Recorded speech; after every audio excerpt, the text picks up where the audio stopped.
Hello, Facebook friends. Good afternoon sa inyo.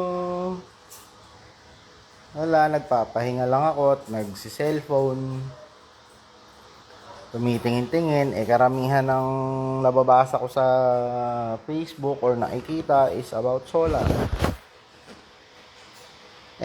Naisipan ko na i-flex yung solar setup ko. Kasi marami ako nakikita sa Facebook na nagdi-DIY, tapos may mga nagbebenta na aparato lang ng solar, yung tipong inverter lang. Tapos yung mga circuit breakers yung kasama. Gusto ko lang sanang magbigay ng information na hindi basta-basta yung solar. Huwag kayong basta-basta mag-i-install ng DIY, binili sa raon.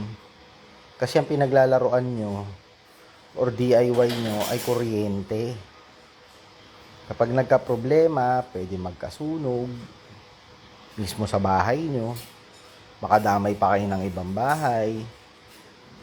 Kung i-grid tie nyo naman, syempre nakakonect kayo sa outlet nyo. Yung outlet nyo nasa breaker, etc. etc. Papunta sa Meralco. Pwedeng makasira rin ng facility ng Meralco yan. So makaka-apekto. Pag nagka-problema, marami kang pwedeng maperwisyo. Kaya nga hingi-hingi ng Meralco na ilisensya yan. Ilisensya para na sa ganun,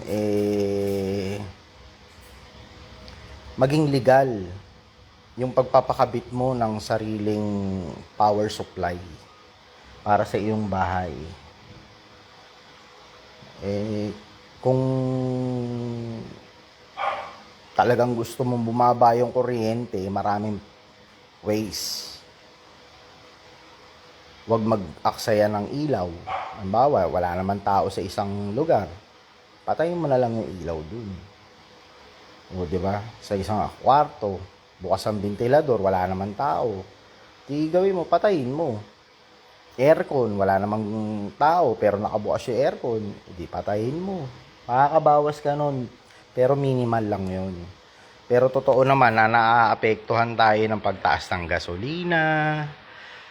Kaya yung Meralco din tumataas, yung singil nila, mga ganong-ganong bagay ba.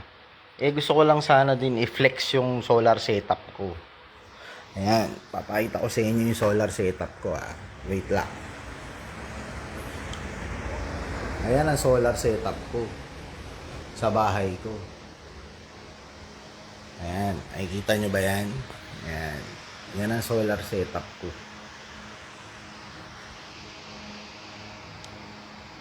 Para sa information nyo, 30 kilowatt power yan. Kasi kinumpit ko yung consumption ng buong bahay namin. Kinumpit ko yun.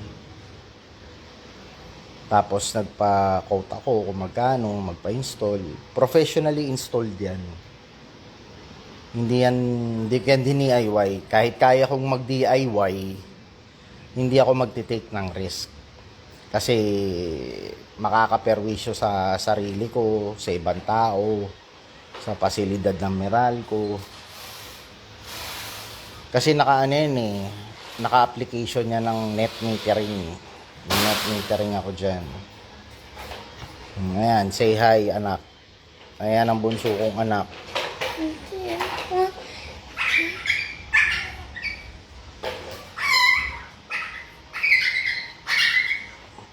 Kaya kung ako doon sa mga nagdi-DIY, nagbabalak, double black eye lang aabutin nyo dyan, doble gastos lang. Bibili nyo yung solar setup, install nyo, pero hindi nyo mamamaximize yung full potential nun. Ang aircon namin, 12.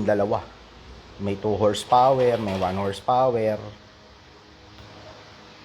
Pag nagsabay-sabay yun, naka-experience nga ako na may 54,000 ako na bill. Kaya ako nagpa-solar. Pero professionally installed. For safety. Tsaka for para mapakinabangan ko siya with full potential. Yun lang. Meron din akong YouTube, Simpleng Buhay ni Kuya Chris. By the way, my name is Christopher. I'm not a vlogger. I'm just an ordinary person sharing information about solar. Before po kayo magpa-solar, DIY man or professional, pag-isipan nyo mabuti. Para na sa ganon, ma-maximize nyo yung ilalabas yung pera, ma-maximize nyo yung cost efficiency ng pine-purchase nyo. Hindi yung just because lang in demand siya or trip nyo lang. Kaya in everything we do, we should always seek professional advices. Especially yan, solar system. Hindi biro yan. Kuryente yan. Ako, nung maliit ako, sa kalikutan ko, ang daming beses ako na kuryente. Noon, ang kuryente, hihigupin ka niyan.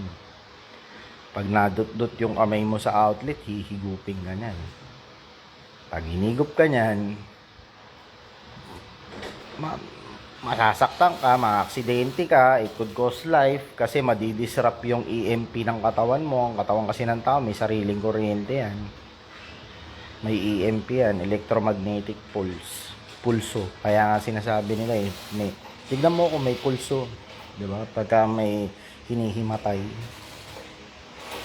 Ako, eto, nandito lang sa bahay, pakape-kape, makulimlim ang panahon. Papahinga. Ayan, kung makikita nyo, dito ako sa garahe namin.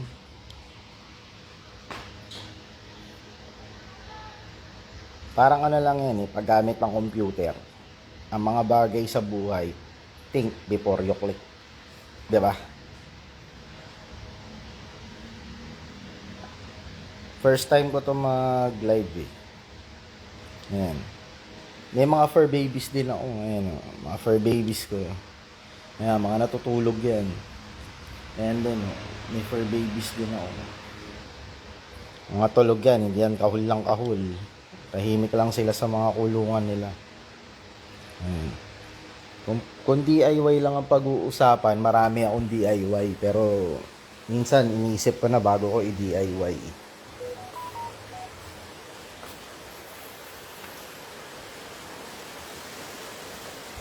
Kasi ano yun, waste of money.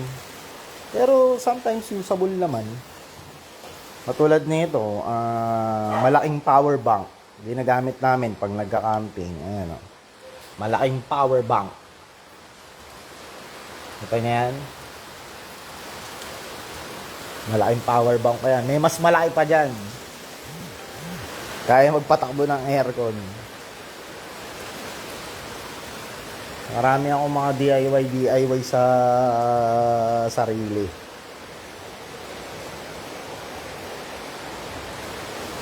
Just to prove lang, ayan may mga tools ako, gamit, ayan medyo magulo lang yan. Pero marami akong pan-DIY na gamit. Meron pa akong isang buong kwarto na pan-DIY lang.